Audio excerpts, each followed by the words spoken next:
Today I had to go pick up my grocery order. I've already been into it. I had to wait to get my camera charged up.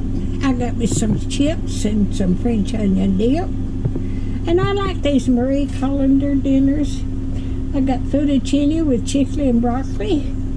And I've got sweet and sour chicken. And I've got Salisbury steak and macaroni.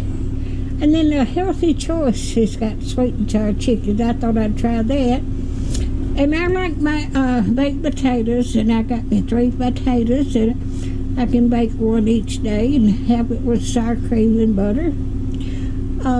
I've got me some liver and onions. Matter of fact, I may cook liver and onions for supper tonight. And I got me some onions. And needed some potatoes. And I wanted some cookies. I love these little cookies. They're less than $2, and they're real good. But that's my haul today. If you like my videos, just like, share, and subscribe. And hit that bell when you want to be notified when I got another video coming out. And thank y'all so much for watching. And y'all have a blessed week. Thank you so much.